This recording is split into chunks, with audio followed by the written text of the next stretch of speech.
Pada kesempatan kali ini kita akan belajar tentang garis singgung persekutuan luar dua lingkaran.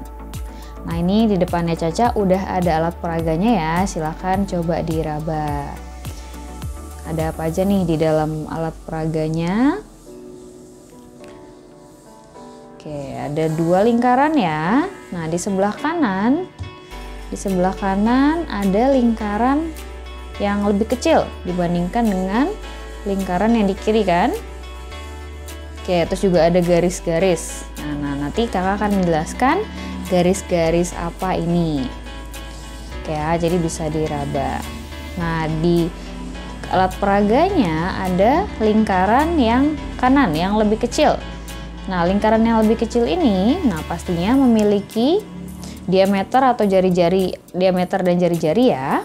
Nah, di sini diameter dari lingkaran yang kecil adalah 5 cm.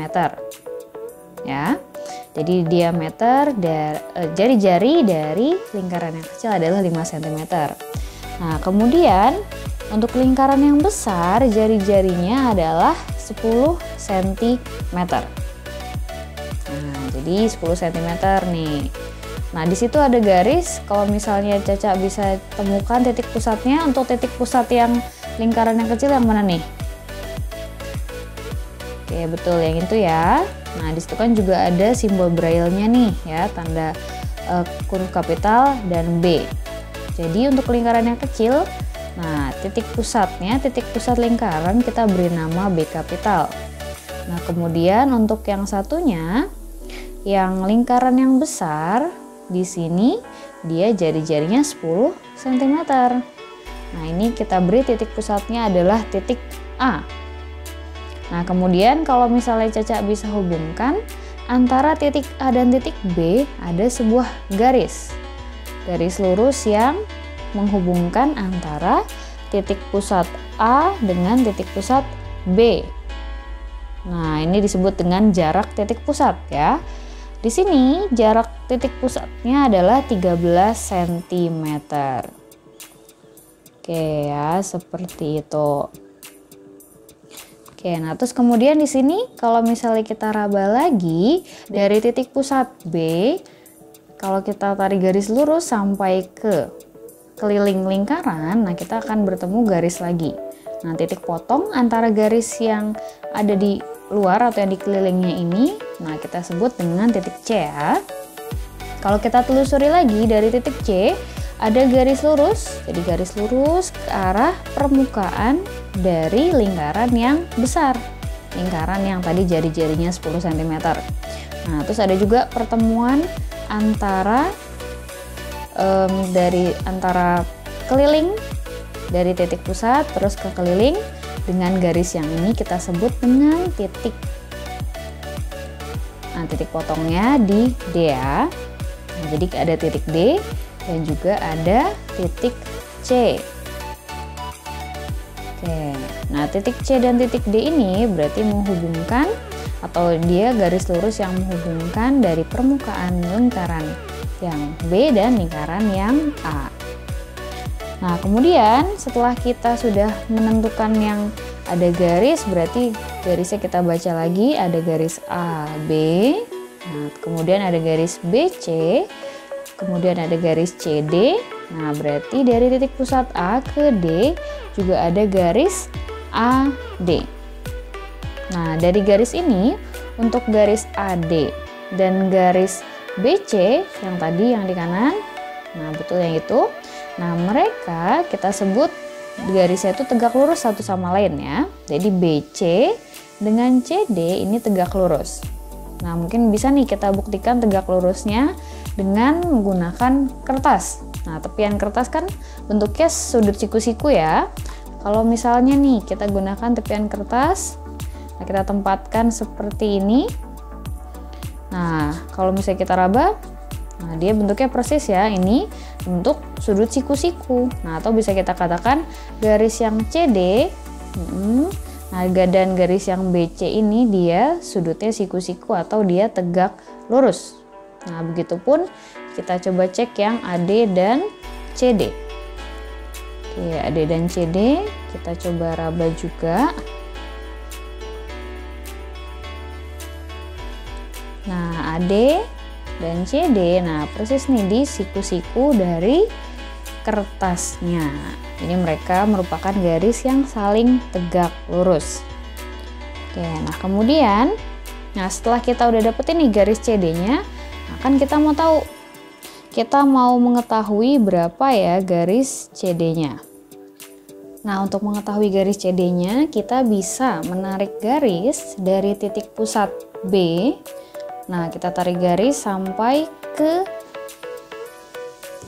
garis pertemuan AD, namun harus tegak lurus nih sama garis CD-nya. Jadi makanya di sini bisa kita raba. Jadi sudah ada garis lurusnya, garis lurus yang sejajar sama CD. Nah, kalau misalnya di sini bisa diraba bersama-sama nih dengan kedua tangannya ya. Jadi kita raba nih. Nah, garis seperti ini, nah mereka garis yang sejajar. Ya, jadi garis yang sejajar kalau misalnya diraba.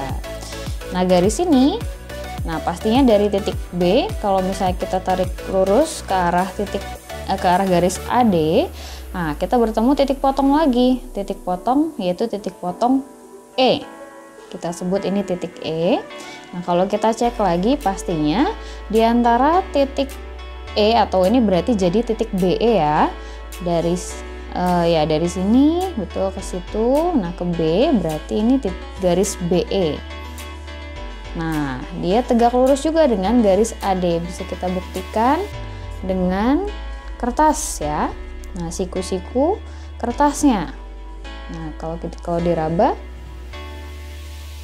nah dia membentuk sudut siku-siku yang berarti garis AD dan BE adalah garis yang tegak lurus. Nah, kemudian setelah kita dapetin ya, kita membuat garis bantu, garis BE. Nah, kita bisa nih menentukan, atau misalnya kita bisa jadi mengetahui atau muncul sebuah segitiga. Sebuah segitiganya yang mana? Nah, di sini diperhatikan nih, dari garis BE, nah siku-siku, nah terus kita ke titik pusat A. Nah, berarti kan ini ada garis EA kan? EA, terus ada juga garis yang AB. Nah, di sini membentuk segitiga siku-siku. Nah, setelah kita terbentuk segitiga siku-siku, di sini kita bisa menentukan panjang dari BE, yang berarti ketika BE sudah kita ketahui, panjang BE juga merupakan panjang dari garis CD. Ya, karena mereka sifatnya sejajar dan sama panjang juga. Nah, makanya di sini kalau ada segitiga siku-siku bisa kita pergunakan teorema Pythagoras. Ya. Di sini yang diketahui apa aja nih? Tadi BE belum diketahui ya. Nah, terus kemudian yang AE. Nah, AE juga belum diketahui, yang baru diketahui hanya yang AB 13 cm. Nah, di sini misalnya kita coba. Nah, tadi garis A ke D itu 10 cm. Nah, di sini kalau misalnya kita perhatikan, karena CD itu sejajar dengan BE, nah kalau misalnya kita raba di lingkaran yang kecil, nah garis BC ini juga sejajar dengan garis yang DE tadi, yang DE ini. Nah, berarti mereka panjangnya juga sama. Tadi garis BC-nya berapa cm? Ya, betul 5 cm ya. Nah, berarti kalau misalnya D ke E itu 5 cm, nah berarti A ke E berapa? Karena tadi A ke D 10 dikurang sama D ke E 5, berarti A ke E betul, berarti 5 ya. Jadi AE itu panjangnya 5 cm. Nah, sekarang kita cari pakai teorema Pythagoras. Nah, di sini kan sisi miringnya yang AB. Berarti 13 pangkat 2 dikurang 5 pangkat 2 sama dengan BE. BE pangkat 2. Ya. Nah, di sini berarti kita cari nih 169 dikurang 25. Betul ya, 144. Nah, terus akar dari 144 12. Jadi panjang BE adalah 12 cm, yang berarti panjang CD juga 12 cm. Jadi itulah panjang garis singgung persekutuan luar dua lingkaran.